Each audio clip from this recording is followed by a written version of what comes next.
Am I really supposed to be teaching adults hygiene? So yeah, that topic, hygiene, these are topics that we addressed back then in secondary school. You know why you click, you know there is more, and of course there is definitely more that you need to do, so keep watching.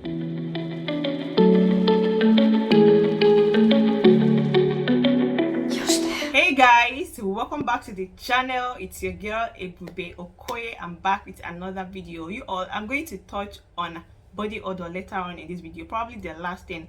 But listen guys, I know it can be annoying getting that garlicky, oniony, bad odor from someone, especially when you're stuck in the bus with them for some minutes, or if you're probably traveling a long distance and you're there for hours. I know it can be annoying, but you all take a minute to listen. Do you know that some of these people shouldn't have to take the blame? Yes, because some body odor actually starts from birth, when the vernix smell on a baby's body is not washed off properly. So now, what's vernix? Vernix is that white covering that a baby comes out with on their body. It's usually washed off within 24 hours. But even after washing it off, the smell is still there. And the vernix smell is not very nice. So if it's not properly washed off from the baby can grow up with it. Some people believe this is a myth. Some people believe, there's nothing like vernix smell. But I do think it exists. For this category of people, yeah, they don't have to sweat before they have that odor. They don't have to eat garlic. They don't have to first eat onions or drink caffeine before that odor comes. Some of them are clean, some of them wash their clothes, some of them have their bath 2 times a day. But the worst thing is, even immediately after leaving the shower, that odor will follow them. You don't be wondering, you just had your bath, why are you stinking? So I'm going to tell you one proven cure for this kind of body odor and every other kind of body odor later on in this video, and also touch more on certain causes of body odor and other precautions that you need to add to it. But for now, let's talk about general hygiene. Air your coochie and anal area before putting on an underwear. You probably ask why. I'm gonna tell you. So when you're done having your bath and you clean your body, you dry your area and all of that, do you know that it is not completely dried often? So now what happens when you put on an underwear immediately before that area is dried is that it gives room for some microbial growth, it gives room for bad smell, it gives room for some skin reactions like rashes and boils. Yes, some microorganisms do thrive in moist area, especially fungal organisms. So now, for example, your room is usually very hot, you don't have your AC, you don't have your fan. So when you're done in the shower, you come into your room and the hot environment doesn't allow that area to dry well. It can be a problem. I like to have either my fan or my AC, and if any of those options are not available, I use a book. I just like that area to get some air, to get moist free before putting on any underwear. Wash your hand before you brush. I'm sure you've probably not been paying attention to that details. You only just know, wash your hand before you eat. Yes, wash your hand before you brush, because whilst you're brushing, a lot of the particles from your hand are getting into your mouth. So wash your hand before you brush. When you are in the bathroom to have your bath, first of all, wet your face here. Apply soap generally. Avoid your eye area, of course. Apply soap on this area as well. Why? Because it will help to soften that area so that the deodorant that you applied earlier, and of course the bad accumulated smell and odor and heat, will also be softened up. So by the time you're done washing other parts of your body and then you come back to that area, it will be easier to wash off. Also for your face, to help to open up your pores, soften up your face, let the pore breathe. If possible, do that to every part of your body. Got it? Let's talk about after sex hygiene. When you're done with the process, do not just stay like that. After the next 1 to 2 hours, do not just throw on your clothes and zoom off like seriously, you're just going to do that. After that coital process, do make sure that you wash at least that area. Even if you're not going to shower your whole body, wash at least that area, because during that process a lot of heat and of course sweat is generated, and especially for the females, a lot of that can get into your body. Of course, sweat and heat has some microorganisms, and when they get into your body they can cause infection, and around that area they can clog up your pores, cause rash, cause some boils here and there, which is not nice. Of course, even cause bad smell. This is for my married people. Another thing you probably do not know about is the good idea of soaking your underwears. I'll probably just say soaking any clothes that you want to wash, your dirty clothes, soak for some hours basically. So one of the reasons why you need to soak up those underwears before washing them is so that the fabric can release all that accumulated dirt, sweat, and it can help to soften the fabric so that when you are about to wash, all that dirt can be going off with ease. For the ladies, you know, we release a lot of things from our vagina during ovulation, post-ovulation, pre-menstruation. There is a lot that we always release some few times, so it's good that we soak up our underwears before we wash. Also for the gents, heat, odor, dirt, soak them up. Try to change your underwear every 6 to 12 months. Now let's get to the next one.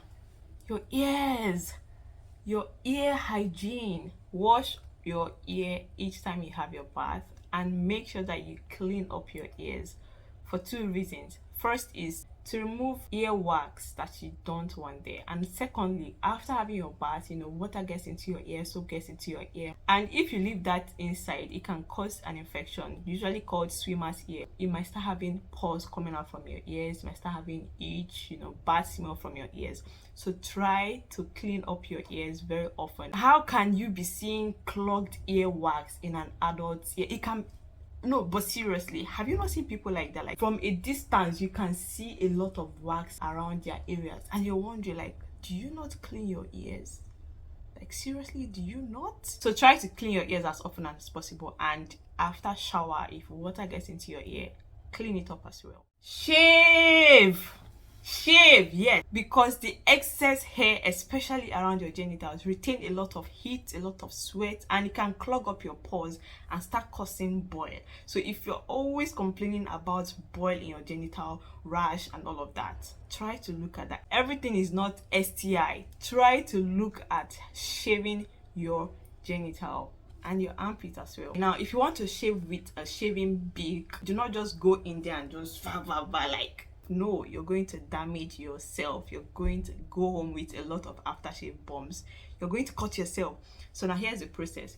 You first of all wet that area. I would advise to do that when you're about to have your bath. Pour water all over your body, of course. Wet that area, wet this area down there, then apply soap generally.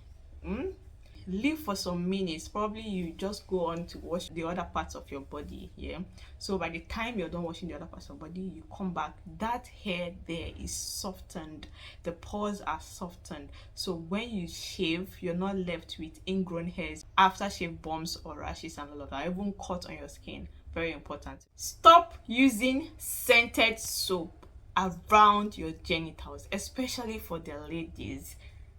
This soap can cause irritation. Our body is open, ladies, our genital is open. Because these soap are harsh on the skin, they change the pH of the vagina and the genital basically. It can dispose you to even infection around there. You can start having, itch, rash, just irritation, which is not nice. So use mild soap around your genital. When you brush, know when to add extra paste to do justice to your brushing. Of course, when you brush, the paste produces foam, Abby, that's what it's called.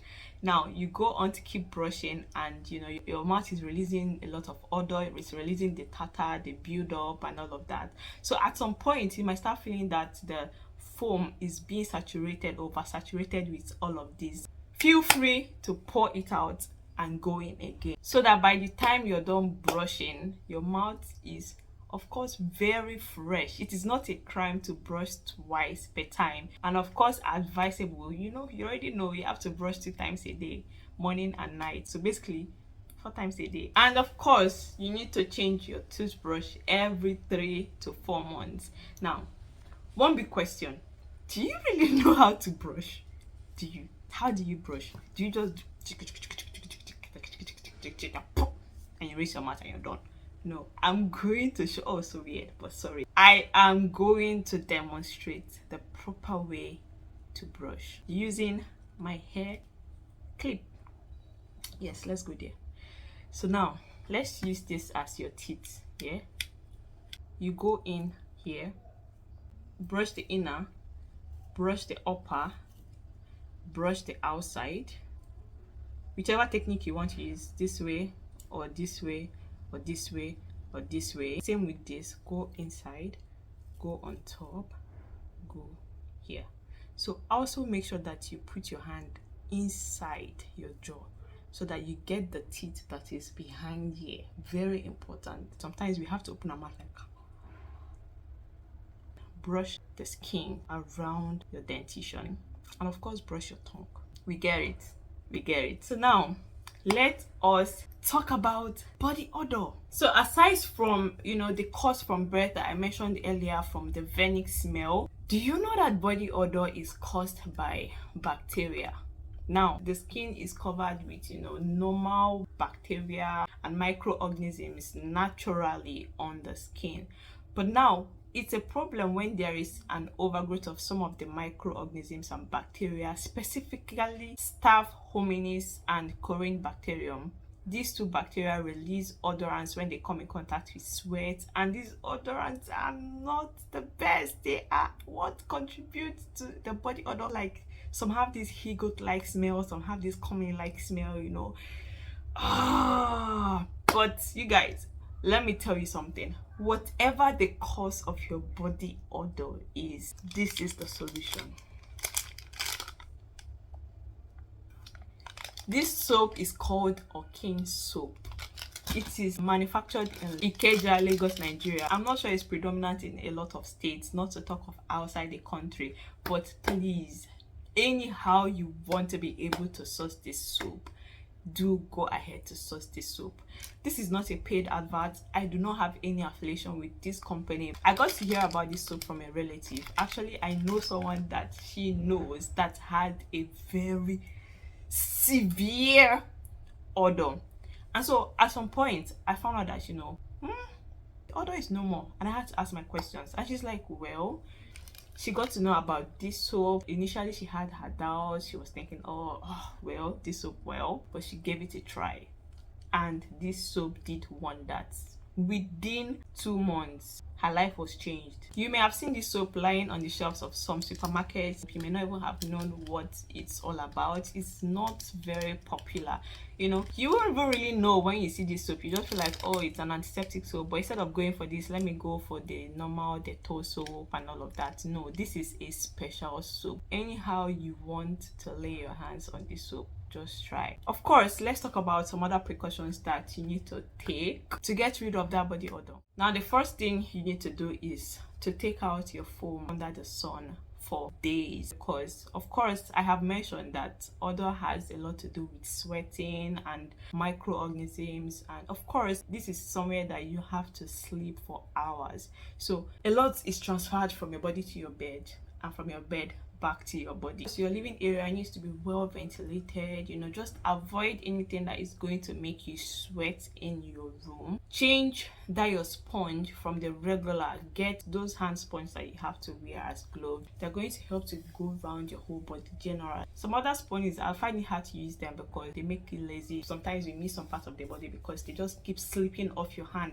But when you use that glove sponge, you know, it gets to every nook and cranny of your body. And of course, the quality is not too soft. You don't need a soft sponge. It's not very hard actually. It's in between, and it's very okay for the skin. Something that can help to wash off dry sweat, wash off those microorganisms.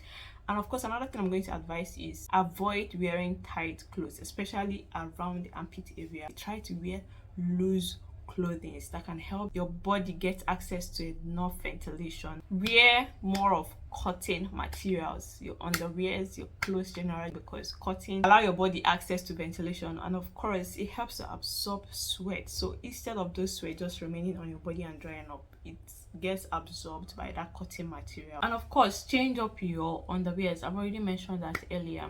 Now, another thing you need to do is to avoid taking a lot of garlic, avoid taking a lot of onions, avoid spicy food, and of course avoid or reduce your intake of caffeine. Caffeine makes you sweat, it makes your body burn energy, and you have to sweat a lot more. Make use of your deodorant, make use of your antiperspirant, make use of a nice smelling cream that won't make you sweat. A lot of creams actually make us sweat because they are more of moisturizers. Have your bath twice a day. I think you already have an idea on this. So yeah, we've come to the end of this video. If you really loved it, give me a like, drop a comment down in the comment section if you know about this Okin soap, and more especially this soap has NAFDAC registration number. I forgot to mention that earlier. Thank you guys for watching. Subscribe for more so you don't miss out on any of my videos. I'll see you in my next one.